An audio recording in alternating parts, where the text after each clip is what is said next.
नमस्कार, दिन भर की बड़ी खबरों में आपका स्वागत है। मैं हूं अंशिता श्रीवास्तव।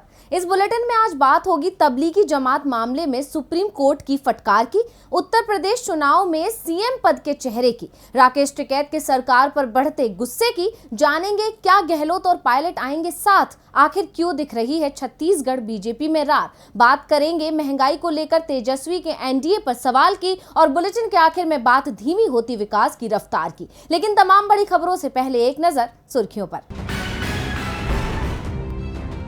लोक जनशक्ति पार्टी के संसदीय दल के अध्यक्ष पद से हटाए गए चिराग पासवान, पार्टी के नए अध्यक्ष पशुपति पारस ने किया ऐलान। सांसद वीणा देवी बनाई गई एलजेपी संसदीय बोर्ड की अध्यक्ष, पार्टी की इकलौती महिला सांसद हैं वीणा देवी।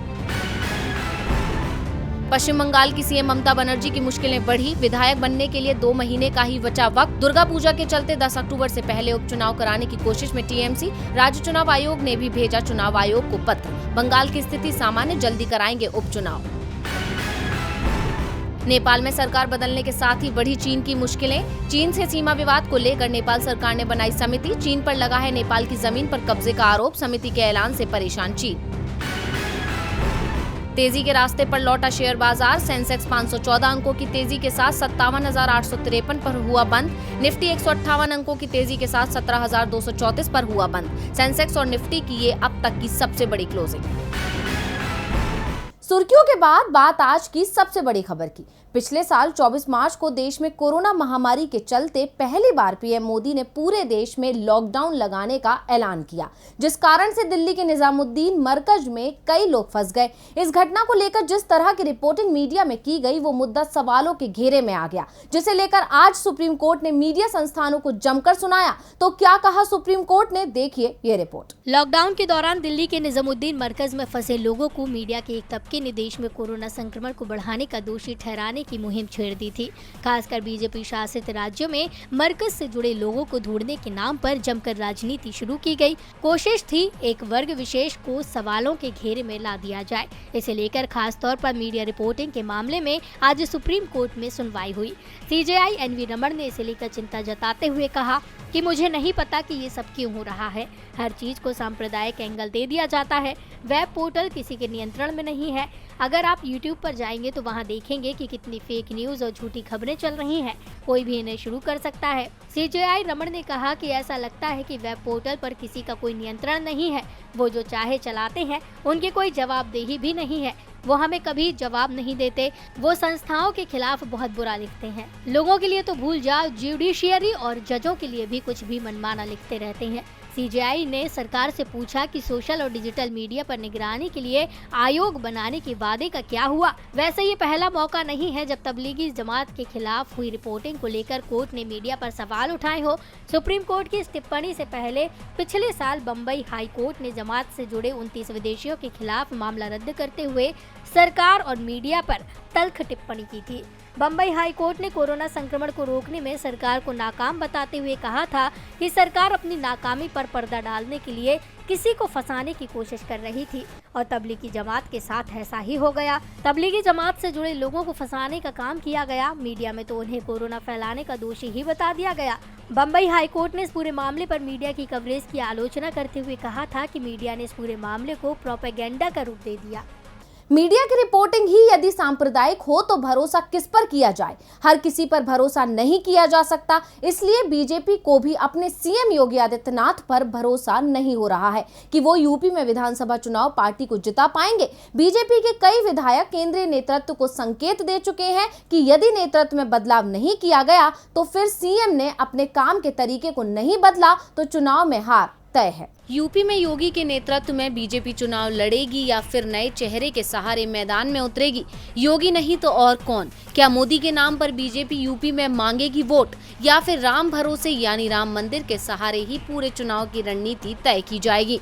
बीजेपी की रणनीति पर पार्टी नेताओं के साथ ही विपक्ष की भी नजर है, क्योंकि बीजेपी 5 साल से राज्य की सत्ता में है और ये पहली बार है कि यूपी में बीजेपी का कोई सीएम 5 साल का कार्यकाल पूरा कर रहा हो। योगी आदित्यनाथ आदित्यनाथ भले ही 5 साल तक यूपी के सीएम रहे हों, लेकिन बीजेपी उनके नाम पर चुनाव लड़ने को तैयार नहीं दिख रही है और इस बात का दावा यूपी के डिप्टी सीएम केशव प्रसाद मौर्य ने किया है। मौर्य ने कहा कि अभी भले ही योगी आदित्यनाथ सीएम हैं, लेकिन चुनावों के बाद सीएम कौन बनेगा ये तय नहीं है।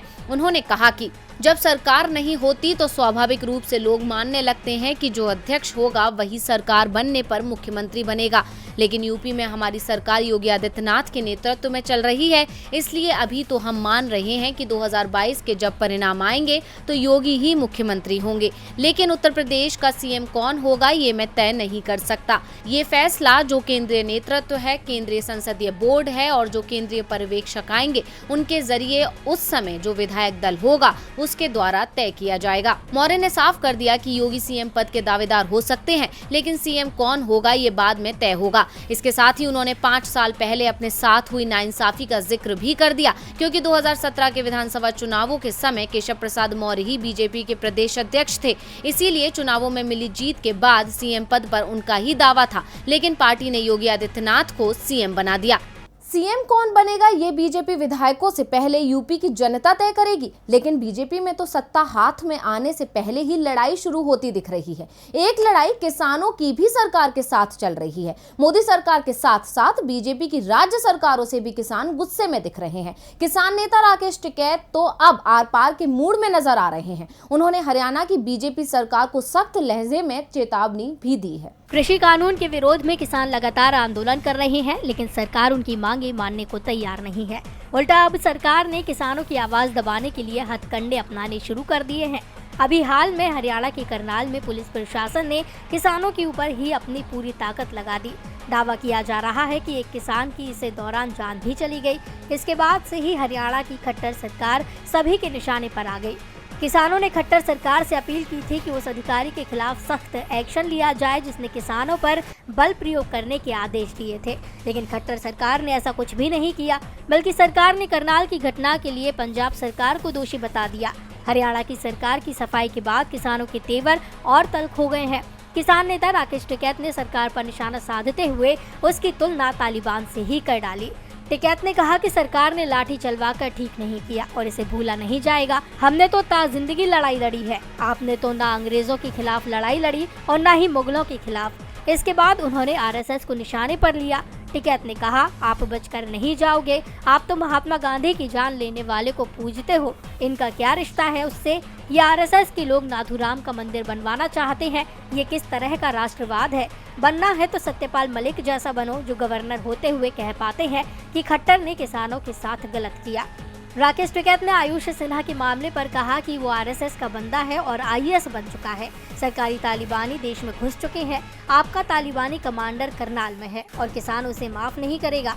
राकेश टिकैत ने अपने बयानों से जाहिर कर दिया है कि वो सरकार के दबाव में झुकने को तैयार नहीं है। सरकार को अब किसानों की बात सुन लेनी चाहिए। हरियाणा सरकार भले ही किसानों की मांग मानने को तैयार नहीं दिख रही हो, लेकिन राजस्थान के सीएम अशोक गहलोत जरूर अब सचिन पायलट की मांग मानने को तैयार हो गए, जिससे राजस्थान कांग्रेस में मची कलह भी थमती दिख रही है। अशोक गहलोत के साथ हुए मतभेदों के चलते 1 साल पहले सचिन पायलट ने बगावत कर दी थी। करीब 1.5 दर्जन विधायकों के साथ सचिन पायलट ने हरियाणा के गुरुग्राम में डेरा डाल दिया था। सचिन पायलट ने जिस समय बगावत की उस समय वो प्रदेश के डिप्टी सीएम होने के साथ साथ प्रदेश कांग्रेस के अध्यक्ष थे, लेकिन बगावत के चलते पार्टी और सरकार दोनों से ही उनके पद चले गए। बाद में राहुल और प्रियंका गांधी के हस्तक्षेप के बाद पायलट की पार्टी में वापसी तो हो गई, लेकिन उनके समर्थक विधायकों को गहलोत कैबिनेट में जगह नहीं दी गई। पायलट लगातार इसे लेकर दबाव बना रहे थे और अब पायलट का दबाव काम करता दिख रहा है। कांग्रेस की कार्यकारी अध्यक्ष सोनिया गांधी के संदेश के बाद अशोक गहलोत अपने मंत्रिमंडल का विस्तार करने को तैयार हो गए हैं। पायलट कैंप की ओर से दावा किया जा रहा है कि मंत्रिमंडल विस्तार अगस्त में ही होना था, लेकिन मुख्यमंत्री का स्वास्थ्य सही नहीं रहने के चलते इसे टाल दिया गया था। लेकिन अब 1 सप्ताह में ही गहलोत मंत्रिमंडल का विस्तार हो जाएगा। मंत्रिमंडल विस्तार में पायलट समर्थक कम से कम 5 विधायकों को मंत्री पद मिलना तय माना जा रहा है। इसके अलावा बोर्ड निगम के अध्यक्ष के पदों पर भी नियुक्ति को अंतिम रूप दे दिया गया है, जिसमें पायलट समर्थकों को भी जगह दी गई है। इसका ऐलान भी जल्द ही हो जाएगा। मंत्रिमंडल विस्तार की संभावनाओं के बीच सचिन पायलट ने कहा कि मंत्रिमंडल विस्तार मुख्यमंत्री का विशेषाधिकार है। मुख्यमंत्री पार्टी के शीर्ष नेतृत्व से चर्चा कर रहे हैं, लेकिन हमारा लक्ष्य एकजुट होकर 2023 में कांग्रेस को वापस लाना है। लेकिन पायलट ने खुद को डिप्टी सीएम बनाए जाने की संभावना को लेकर साफ कर दिया कि वो सरकार में शामिल नहीं होंगे। राजस्थान कांग्रेस में तो सुलह होती दिख रही है। फिलहाल छत्तीसगढ़ बीजेपी में कलह शुरू हो गई है। पार्टी विपक्ष में है, लेकिन फिर भी उसके नेता आपस में ही लड़ रहे हैं। विपक्ष की इस लड़ाई से कांग्रेस को भी राहत मिल रही है। छत्तीसगढ़ कांग्रेस में इस समय कलह मची हुई है। सीएम भूपेश बघेल और स्वास्थ्य मंत्री टीएस सिंहदेव के बीच कुर्सी की लड़ाई चल रही है, लेकिन बीजेपी कांग्रेस की कलह का कोई फायदा नहीं ले पा रही, क्योंकि बीजेपी में भी बगावत की स्थिति बनी हुई है और ये अब खुलकर दिखने लगा है। दरअसल 15 साल तक छत्तीसगढ़ की सत्ता पर काबिज रहने के बाद बीजेपी को 2018 में छत्तीसगढ़ की कुर्सी गंवानी पड़ी थी, लेकिन अब बीजेपी ने 2023 में होने वाले विधानसभा चुनाव की तैयारी अभी से शुरू कर दी है। इसके लिए बीजेपी छत्तीसगढ़ कांग्रेस में पड़ी दरार का फायदा उठाने की कोशिश में है, ताकि जिन क्षेत्रों पर पकड़ ढीली हो गई है वहां के कार्यकर्ताओं में जोश भरा जाए। इसी वजह से बीजेपी इस बार अपना चिंतन शिविर रायपुर से बाहर बस्तर के जगदलपुर में आयोजित कर रही है। जगदलपुर में भाजपा 2 दिन का चिंतन शिविर आयोजित कर रही है। इसका उद्देश्य है कि आदिवासी इलाकों पर पार्टी अपनी पकड़ मजबूत करे। इसमें आने वाले विधानसभा चुनाव को लेकर रोड मैप तैयार किया जाए, लेकिन पार्टी के आधा दर्जन नेताओं की सीएम पद पर की जा रही दावेदारी ने बीजेपी केंद्रीय नेतृत्व की परेशानी बढ़ा दी है। यहाँ तक कि पूर्व सीएम रमन सिंह को किनारे करने के लिए पार्टी के सभी गुट एकजुट दिख रहे हैं। पार्टी के चिंतन शिविर में ये कोशिश की गई। रमन सिंह और उनके समर्थकों को पूरी तरह से किनारे कर दिया गया। दावा किया जा रहा है कि यह काम पार्टी के वरिष्ठ नेता बृजमोहन अग्रवाल और कुछ अन्य पदाधिकारियों ने मिलकर किया है। इसके अलावा इस बैठक में संघ के भी 2 अहम नेता शामिल हुए। बीजेपी के अंदर की इस लड़ाई से कांग्रेस को भी राहत मिलती दिख रही है, जो खुद भी इस तरह की परेशानी से जूझ रही है। छत्तीसगढ़ बीजेपी में छिड़ी रार ने केंद्रीय नेतृत्व के लिए मुश्किल पैदा कर दी है और अब वो इसका हल ढूंढने में लगी है। लेकिन बीजेपी की परेशानी तो बिहार में भी कम नहीं हो रही है। अब राजद नेता तेजस्वी यादव ने बिहार एनडीए को निशाने पर लेते हुए खूब खरी खोटी सुनाई है। देखिए इस रिपोर्ट में। देश में कोरोना के चलते लोग बेरोजगार हो गए हैं। लगातार महंगाई बढ़ती जा रही है। पेट्रोल डीजल के दामों में लगातार बढ़ोतरी के साथ ही अब घरेलू गैस सिलेंडर के दामों में भी इजाफा देखने को मिल रहा है, जिसके चलते जनता परेशान है। बिहार नेता प्रतिपक्ष तेजस्वी यादव ने इस पर मोदी सरकार पर जमकर निशाना साधा। उन्होंने कहा कि एनडीए सरकार की सौजन्य से देश में महंगाई एक भीषण समस्या बन चुकी है। डबल इंजन की सरकार ने भीष्म प्रतिज्ञा ली है कि खाद्य पदार्थ, पेट्रोल, डीजल और गैस सिलेंडर की कीमतें बढ़ाकर आम लोगों को जीने नहीं देगी। महंगाई को महबूबा समझ इससे चिपके बैठे हैं। सरकार में बैठे लोग महंगाई रूपी प्रियतमा को दूर कर ही नहीं पा रहे। केंद्र सरकार और बिहार की डबल इंजन सरकार को पूंजीपतियों की चिंता है। खाद्य पदार्थों, खाद्य तेल के दाम तो आसमान ही छू रहे हैं। खाना खरीदने के साथ साथ खाना पकाना भी महंगा हो गया है। पिछले 8 महीनों में रसोई गैस के दाम 190 रुपए तक बढ़ गए हैं, तो 2 हफ्तों में 2 बार रसोई गैस की कीमत बढ़ाई गई। मोदी सरकार और उसके विभाग कमर कस कर बैठ चुके हैं। गरीबों का जीना मुहाल करके दम लेंगे। तेजस्वी यादव ने महंगाई के साथ सरकार की उज्ज्वला योजना पर भी निशाना साधा। उन्होंने सरकार से सवाल किया और पूछा कि सरकार उज्ज्वला योजना की वास्तविकता बताए। साथ ही सरकार को नसीहत भी तेजस्वी ने दे डाली। तेजस्वी ने कहा कि सरकार गांव-गांव जाए और अपनी योजनाओं की हकीकत पता करे। और बुलेटिन के आखिर में बात धीमी होती विकास की रफ्तार की। मोदी सरकार में एक तरफ महंगाई बढ़ती जा रही है तो दूसरी तरफ बेरोजगारी दर में भी इजाफा हो रहा है। आंकड़े बयां कर रहे हैं कि अगस्त के महीने में लाखों लोगों के हाथ से काम छिन गया है। न केवल शहरी क्षेत्रों में बल्कि ग्रामीण इलाकों में भी लोग बेरोजगारी से बेहाल हैं। तो किस क्षेत्र पर पड़ा कितना असर, देखिए इस रिपोर्ट में। महामारी के बीच मोदी सरकार जीडीपी बढ़ने का दावा कर रही है। बीजेपी नेता कह रहे हैं कि अच्छे दिन लौट आए हैं, लेकिन सवाल उठता है कि क्या जो सरकार कह रही है वो सब हकीकत है?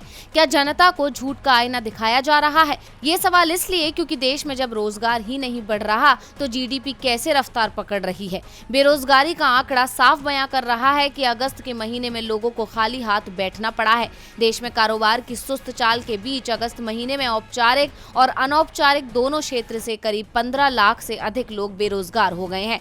Centre for monitoring Indian economy की रिपोर्ट के मुताबिक जुलाई में कार्यरत लोगों की संख्या 399.38 मिलियन से घटकर अगस्त में 397.78 मिलियन पर पहुंच गई।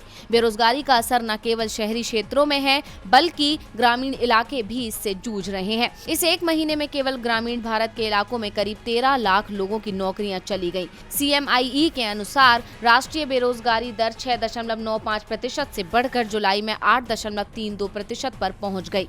जुलाई में जहां लगभग 30 मिलियन लोग सक्रिय रूप से काम खोजते नजर आए, रिपोर्ट पर गौर करें तो कुल श्रम बल का आकार भी बढ़ा है। दरअसल दूसरी लहर के कारण कई फर्म बंद हो गए। इन कंपनियों के बंद होने से रोजगार का बाजार सिकुड़ गया और लोगों को रोजगार मिलने में दिक्कत होने लगी। ये आंकड़े साफ बयां करते हैं कि देश में कुछ नहीं कर रही है सरकार, जिसकी वजह से लोग हो रहे हैं बेरोजगार। अब सवाल उठता है कि आखिर कैसे होगा विकास। तो आज इस बुलेटिन में बस इतना ही। देखते रहिए DV लाइव। नमस्कार।